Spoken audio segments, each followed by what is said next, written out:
అందరికీ నమస్కారం. Channel one తెలుగుకి స్వాగతం. ఈరోజు పాడిపేటకి సంబంధించిన పొన్నా రవికుమార్ గారు టీడీపీ విజయంపై ఆయన సంతోషాన్ని వ్యక్తం చేస్తున్నారు. ఆ వ్యక్తం ఎలా చేస్తారనేది కూడా మనం ఒకసారి విందాం. ప్రభుత్వం ఈరోజు ఏర్పడడం జరిగింది. ఈ ప్రభుత్వంలో ముఖ్యంగా అత్యధికమైనటువంటి ఓటర్లు, అలాగే అతిపెద్ద నియోజకవర్గమైనటువంటి చంద్రగిరి నియోజకవర్గంలో ఈరోజు తెలుగుదేశం పార్టీ 30 సంవత్సరాల తర్వాత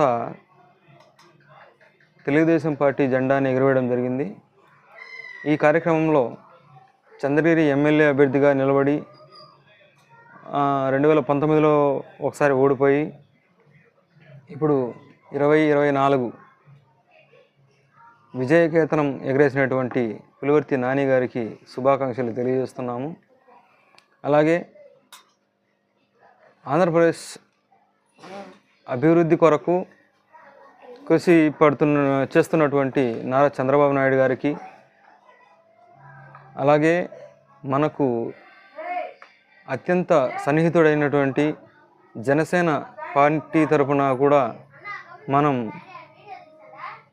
2024 కూటమిగా ఏర్పడి బీజేపీతో పొత్తు, అలాగే జనసేన హ్యాట్రిక్ కొట్టడం జరిగింది. ఎందుకంటే పార్టీ స్థాపించినప్పటి నుంచి కూడా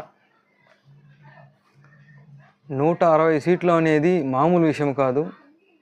ఎందుకంటే ప్రజలు అలాగే పూర్తి వ్యతిరేకత, అలాగే మనం ఇంప్రూవ్మెంటేషన్ కోరుకుంటాం కాబట్టి చంద్రబాబు నాయుడు గారు మంచి ఇంప్రూవ్మెంటేషన్ని తీసుకొస్తాడని, అలాగే రాజధానిని ఖచ్చితంగా నిర్మించి ఆ పోలవరాన్ని పూర్తి చేసి ఆంధ్రప్రదేశ్ రాష్ట్ర ప్రజలకు అంకితం చేస్తారని కూడా తెలియజేసుకుంటున్నాము.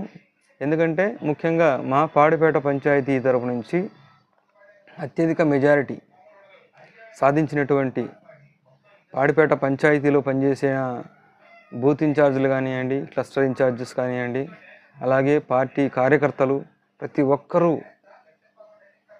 ఈ కార్యక్రమాన్ని ఒక కార్యక్రమం లాగా కాకుండా ఏదైతే అది ఈసారి చావో రేవో అన్నట్టుగా కష్టపడ్డారు. కష్టపడిన దానికి ఫలితం దక్కింది. పులివర్తి నాని గారు ఎమ్మెల్యేగా గెలవడం మాకందరికీ చాలా సంతోషంగా ఉంది. అలాగే నియోజకవర్గాన్ని మొత్తం కూడా ఆదర్శవంతమైన నియోజకవర్గంలాగా మారుస్తానని మన పులివర్తి నాని గారు మాట ఇవ్వడం కూడా జరిగింది.